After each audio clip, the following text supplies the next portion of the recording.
someone sees a Pinterest photo and it's a beautiful gable roof, and you go outside and it's just like a lean-to one, you're like, oh, it's just, So it's hard, I guess, for clients to know that, but I guess the roof line's the big one. I think that's the biggest. It can make or break the design, I think. G'day guys, welcome to the MTDC Lounge. This is a podcast about the construction industry and what you can expect. Whether you're a bright-eyed renovator, a budding developer, or a seasoned vet, we will dive into the construction world, touching on what to expect, what's next, and how to go about it. We'll hear from a heap of experienced consultants and trades. Be sure to tune in for all aspects. So let's get stuck into the next episode.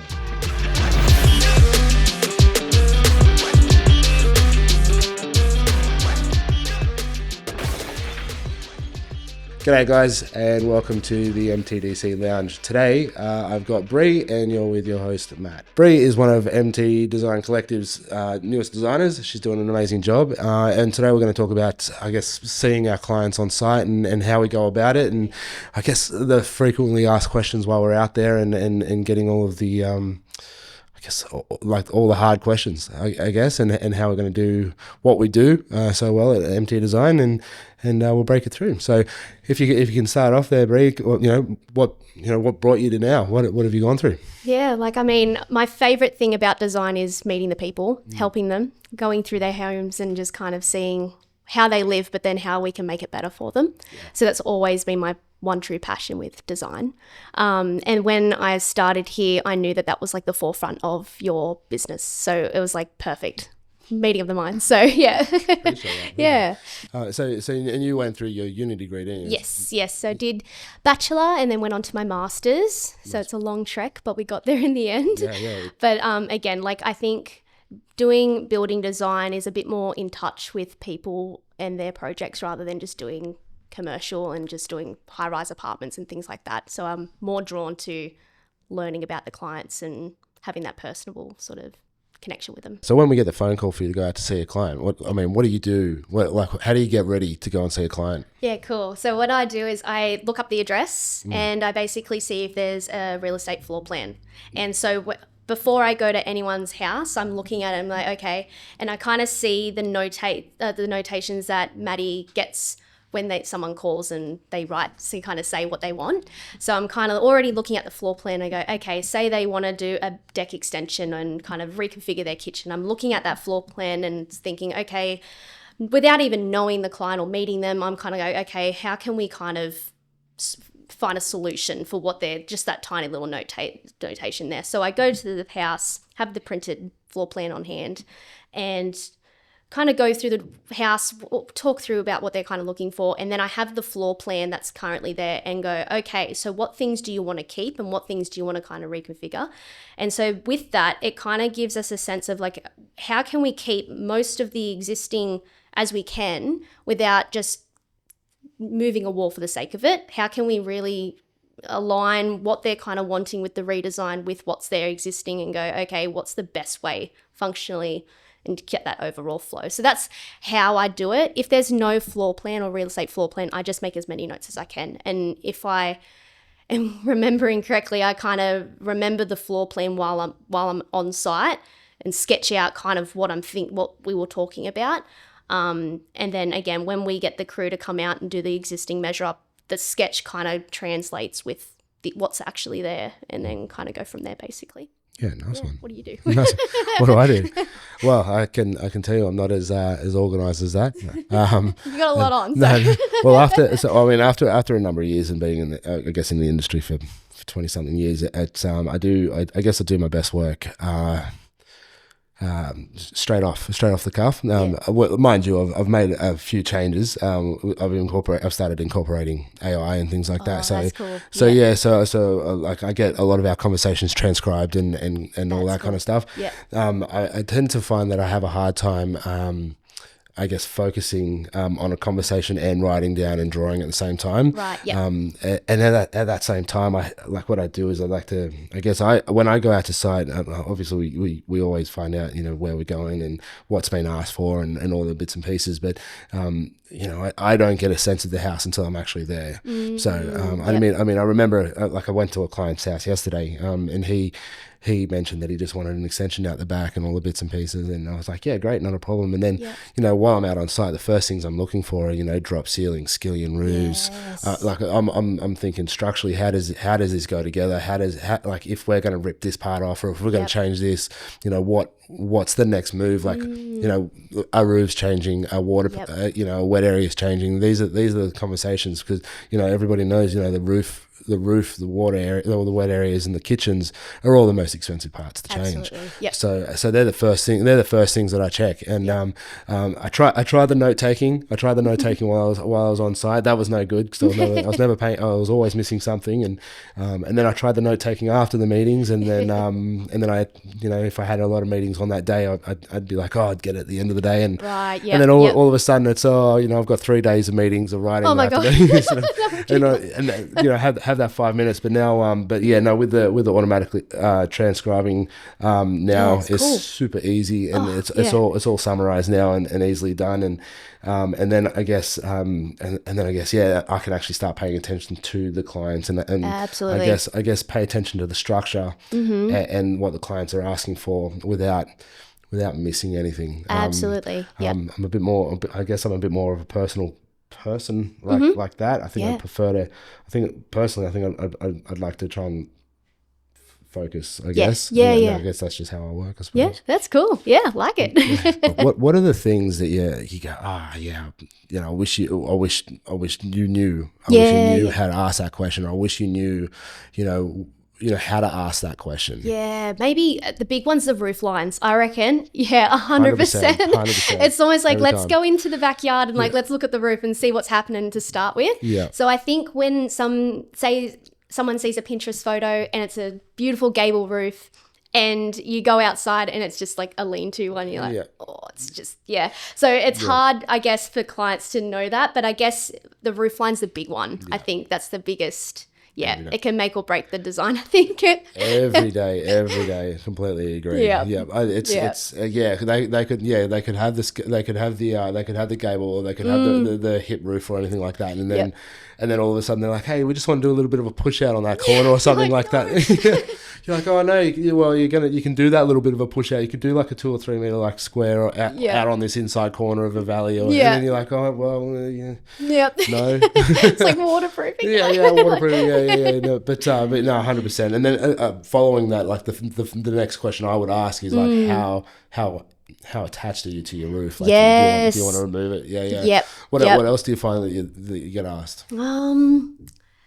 That, and probably like step downs, like where their deck, if they got a deck extension and they kind of, again, see it's all about the inspiration. So it's either the deck, like it kind of filtering out, and if they've got a really big slope, it's like you've got to have some stairs or something. That, or a window right near a shower in a bathroom. So the NCC guideline, the new rule. Yeah. So that's another one. Yeah. So on that one, so everybody knows the window in the wet area can't be within 1,500 mil of a water point. Yeah. And the seal has to be 1,800 off the finished floor level, or they have to get a performance solution. Yes. Performance solution is a big report that costs a couple of grand to say, hey, waterproof is. This is how you do your job. Absolutely. So I guess like if clients, or I guess people kind of knew that, then I guess that would totally frame the rest of their bathroom design or something like that, rather than just like see a photo and go, oh, this is great, but it's like it's from America or somewhere. It's not just such a quick it's not just a quick reno or a quick flip or something like that. Yeah. No. Yeah. What about you? What do you wish? So amongst the roof as well, I think one of the bigger things that I also wish that the people kind of knew were the setback requirements. Yes. And how close they're actually allowed to build to the boundaries. Like that's a huge thing. Yep. But it's also a tricky one to answer, because councils change their opinions, and the development controls are always changing, and they're always guidelines. So, but as a hard and fast rule, the standard setbacks for local council is always a huge one. Absolutely. Height requirements is a massive one too. So, like if we touched on some slopes there for a bit, but I mean if their peak of their roof is actually higher than 8.5 meters at any point. it becomes a problem. Absolutely. So the things like that, the compliance things, height things, and like I don't expect the clients to know that, but I think just like a bit of an awareness, I guess, of hey, I think the house is going to be a little bit too high for this. We're going to have to kind of address it. Absolutely. Not that we can't address it; it's just the way we have to design for it, right? Yeah. But bushfire, local block issues, and I mean we spoke about it in an earlier podcast as well. Some of the free reports that they can get and with the due diligence report as well, they'll be able to find those stuff out as well. Yeah, absolutely. It kind of comes through the conversation as well. Like I first walk in and said, okay guys, what are you kind of looking for? What are the things that you're not loving about the floor plan? What things you want to improve on? And we kind of do like a walkthrough, and then I'm just making notes throughout the conversation, anything that's highlighted that they hate or that they want to make improvements on.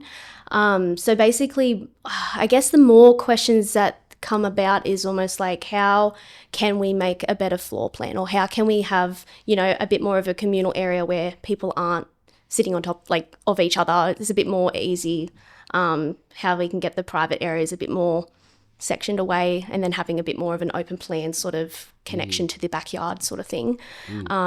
It's more about how they can achieve that with their current floor plan, and how we can kind of make that happen, I guess. Yeah, for sure. I find the first thing that when I go out to see a client, one of the first things I get asked, how can we make this space bigger? Like how can we make this more open? How do we give the space to the kids, and how do we get that outside inside space that Australians really love? I guess, particularly in Newcastle. We're around that beach area. Yeah. Okay. So, and you touched on there for a moment that while you're out on site, you take a lot of notes and take a lot of photos, which is such an awesome thing to do, particularly when we're bringing it to the team. How do you find that translates? I guess from the time that you meet the clients to their first concept meetings? I guess it comes as a conversation starter as well, because like when you first meet them in person in that initial consult, and we're bouncing ideas off each other, and it's a bit more of just a really initial draft sort of, what do you think of this? What do you think of that? When it comes to the concept, and we've gone through like seeing if this can actually work during the design phase, we have those notes, I guess, to refer back to. So even when we are doing the concept plans and the concept meetings, it's like, oh, you might have mentioned this in the initial consult. Like, is this something you still want to explore in this current form of the concept plan, or something like that? So it ends up almost being a running brief that is constantly tweaked and amended throughout the design process. So then by the end of when it starts construction, you've kind of exhausted all those little ideas throughout. So then they're super happy by the time that they get to the end. I completely agree. So before you came along,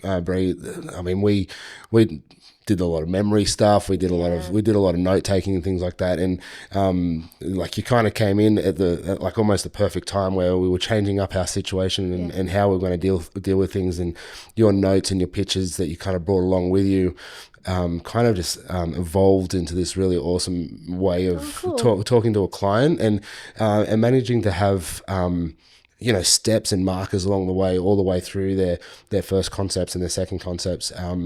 While it does take a little bit of time at the start, like getting up and running, at the end of the day, their concept time, well, I'm finding in particular, their concept times are getting cut by 6 months. Oh wow! Because I mean, we're not doing the bounce backs of the emails anymore. There's no miscommunications. Yeah. There's no misunderstandings. Like, I mean, with our in office meetings now as well, we can go over your notes and the pictures and the things like that. And I think it's such a good way to address what the clients are doing. Absolutely, yeah.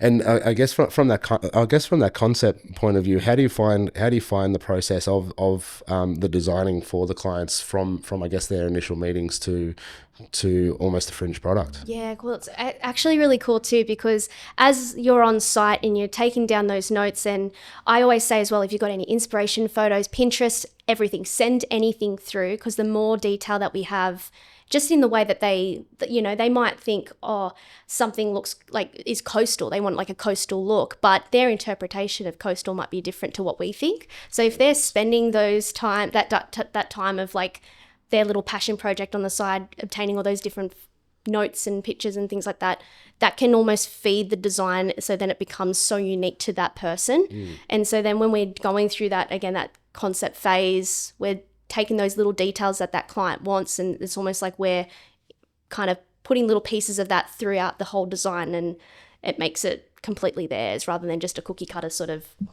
design here and there. That's exactly why we get into it, right? Yeah, so exactly. that's why we're not working for spec homes. We're making sure that they're all custom, they're all designed properly. Yeah, I completely rate that. And I guess how do you find our turnaround times for the concepts? Like, do you find that they're being cohesive? Do you feel like they're being addressed in a nice and easy, succinct manner? I guess. I think so, and I guess like with the notes as well, that kind of goes hand in hand. So then it's less, like you said before, like backwards and forwards with the I guess the emails and things like that. If it's like the notes, then it's kind of feeding that concept. So then when the client gets it, they might see a little detail that we might have touched on in the design initial consult, and they might go, oh yeah, I actually do like that. Let's go forward with that type of detail. Or it might be like, oh, I've seen it in plan, not a fan of it. Okay, no worries, we'll take it out and just go from there, basically. But yeah, that's kind of do you think there's is there anything that, in your opinion, that we could potentially add to our concepts or in our processes that might be a benefit to the clients? Or maybe if the only thing that comes to mind is just inspiration images and things like that, because a lot of the clients, they're very visual and they want to know, I guess, what might this space look like, or if they've come across an inspiration photo that they like the look of. Maybe that could be the only thing that comes to mind, even if it's the type of roof that they're looking for. If they saw a stacked stone feature wall or something, and it's a tiny detail of that inspiration, maybe there's a way that we could like do some sort of dissection of an image or something like that. I don't know. It ends up being a lot of admin for the client, which we don't want. But at the same time, if they're living in this space, they know the look that they're trying to achieve. Maybe there's a way that we could try and do it that way. I'm not sure. I mean, like we do a lot of render. We do a lot of basic renders at the end, and we do a lot of black line. I guess isometric renders and things like that. So I completely agree. I think including those color renders to the client, while we're dancing a really fine line about we're giving them a finished product. We're almost giving them a finished product right at the start. And then we're holding. I dare say some clients will maybe even hold on to the color or the ultimate finish, and not quite understand that it's still a concept and we've still got a little bit of a way to go. But I think like you're very spot on. I think managing to give a client a closer idea of an end result with the earlier concepts might support that a little bit more, for sure. I think so. Yeah, cool.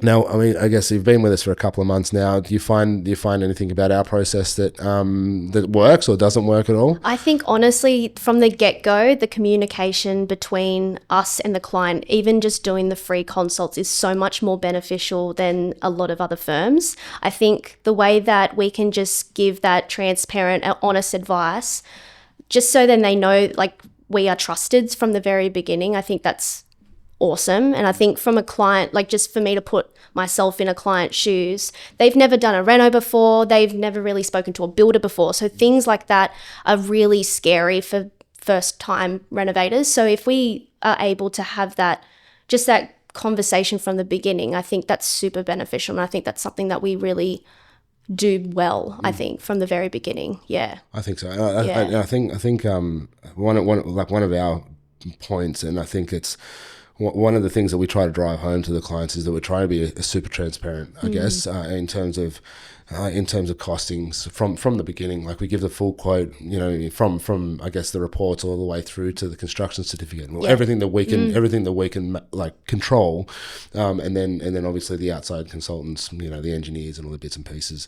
We try and supply that when we can, but I find it a huge strength to give the clients an indication. Well, construction certificates, nobody gives prices on construction certificates. Which is insane. Absolutely wild that they don't. It blows my mind. It's incredible to me, because I mean, could you imagine going through this huge long process of six to 8 month processes of concepts and DA plans, and then get approval, and you get all excited about that approval, pass the development application, and then all of a sudden it's, hey, bang, here's a percentage fee on your construction certificate, or an extra fee on top of it to actually let you build the job. It's insane. And it's like, it's crazy that for me personally, I'm just thinking of like just the everyday person that doesn't know that a construction certificate is a thing. They just think, oh, yep, DA approval, we can just hand it to a builder, we're ready to go. And it's like, that's when it's like a sudden halt, and it just completely changes the whole, I feel like the vibe of the entire process. It just is almost like, yeah, they have fun, and then it gets to that point. It's like, oh, what? We have to pay more. More money. Yeah, it's insane. And it's not just a small amount of money either. No, because it's such a juicy document set too. Like a construction set is like,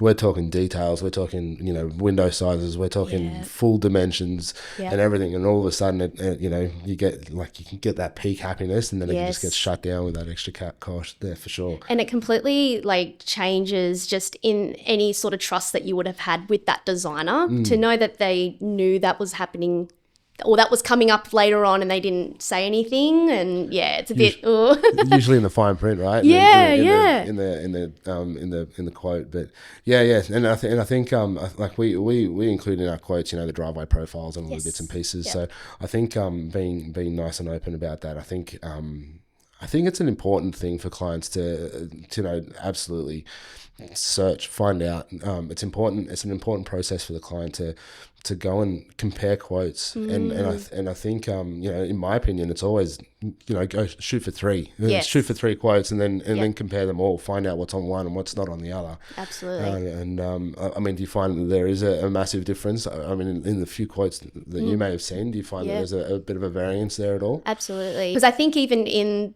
the initial the initial quote stage, yes, there's a lot more involved and it's a lot like to look at, but at least it kind of illustrates what's actually ahead, and it's kind of giving the idea of what's going on in the future as well. It tends to scare a lot of people. Like I mean, once you see a quote, but you see a big number, you're like, "Whoa, wait a minute! Like, is this actually all necessary?" Yeah. But council now are specifically asking for things like surveys, soil reports, and engineering, because they won't approve them otherwise. No, yeah. And I think it's incredibly important that it's identified right at the start. Oh, 100%. I think it's important. I mean, retaining wall plans, slab plans, engineering, all that kind of stuff.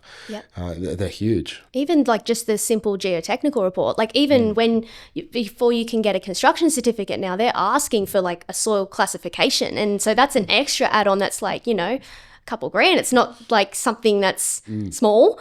And that's only just come into effect, was it last year or the year before, something like that? It was last year. I remember the full shift. It was because when we started doing the applications, they're like, because we used to get away with it. No soil testing needed. And now, because a lot of the engineers were like, oh yeah, we've done a few slabs around there. You're looking at around this space. Let's do that. And I guess that creates an issue as well. Like engineers are probably over engineering just in case, because they don't want to get in trouble either. But but at the end of the day, I guess the soil report's important. And then again, the question is then, how early do we get those reports? How soon? How quickly do we incorporate these prices to get this done? Absolutely. And I think even if it's like, even though it is like a big number, at least we're being transparent and say, hey, this is what's going to need to be done at some point. If you're really serious about building, I think it's better to, I guess, showcase that because we are in the know and we do know that that's happening later on, than not saying anything and just waiting till that point and be like, oh, by the way, you need this to get a construction certificate. Like, it's crazy. The immediate heartbreak. 100%. Yeah. So, and like I don't know about you, Bree, but when I go out and see clients out on site, the cost is always a thing that comes up every time. And the cost and timeframes always without fail. And so when I'm out at the clients, they usually say, hey, how much is it going to cost me to build? Usually if the client asks for that cost or that value of the build, if it's a reno, I usually sit myself around that $3,600 to $4,700 a square meter for the single floor, for a single reno. But obviously those prices can vary. But then I guess the one question that we have a little bit more control over is how much is the planning? How much is this going to cost me from now to before we even turn dirt. And, Yeah. I mean, I know my price. What kind of price do you usually put on that one? I kind of say that with our quote, you guys use the my notes and basic. It's because I don't really know, so I do be transparent and say, look, like with the notes for our job to do our job, it'll be in the notes, and if you want to reduce the scope or anything, we can do that. And those notes kind of go hand in hand, so it kind of goes through, I guess, their priorities and what they actually want with the design, rather than saying, oh, we can do 3 different floor plans or whatever it might be. With the actual quote of the build, I do say that we have builder recommendations, so we can have those conversations right at the very concept stage, kind of filtering out what's, I guess, the priority of the design and kind of working that way just way before council, because you much rather, well, I personally would much rather have a builder quote my job before I go anywhere near council, so I'm happy and I can have that time to reduce it if I need before going into council territory. Yeah, because once we start changing the plans after DA application or development application, it starts to get expensive. Like we have to start changing. But I mean, in my opinion, if we're offering a price between the planning stage from the start of the concepts all the way through the CC, I usually recommend to set aside easily over a 12-month period 20 to 25 grand. Oh, for sure. Easily. So I mean that's including council fees, that's including the planning fees, any surveys or anything like that. And like 9 times out of 10, if they're going to a complying development, they're going to get change out of that money. But for sure. But I think, I mean, in my opinion, you don't want to say, hey, you're going to get through this with a 15 grand bill and with all your bits and pieces included, and then they get to the end of that 6 months and go, oh, what have you done? What have you done to me, mate? Because even like if they're in like a bushfire zone, like that's a bushfire report, and they're not cheap. No. So it's like those sort of things. Like, it's hard to kind of put an exact digit, but at least when we are doing the initial kind of review of the site and kind of getting that idea, I guess we just know that if it's deemed as vegetation buffer zone or something like that, we know at least, okay, maybe we need to kind of start looking into that as well as an add-on and things like that. But it's a lot to think about. It is. And I think just touching on that one, I guess just finally, like our new quotes that we're sending out now as well, we're including our due diligence report. So these reports are about $400 to $500 a piece, and now we're just throwing it in for part of the quote. So this due diligence report will give the clients the information that we need, and they will be aware. And there's no cheeky surprises. So so once they get our quote and they get the due diligence report, they know what's there, they know what's coming, and it's I think it's just going to be, I guess it's going to be a game changer for us, because the clients are going to know, we're going to know, conversation is going to be a lot easier. And there's not going to be any nasty surprises when they come in and sit at the table and start talking. So absolutely. No, awesome. Well, on that, Bree, thanks so much for popping out today and having a chat to me. It's been an amazing chat, and I look forward to having you on the table again another day. And thanks for joining us again today, guys. If you want to hear it more, or if you want to meet up with anybody else that comes out on the table, just go down to the link down the bottom there and click like and subscribe. Thanks.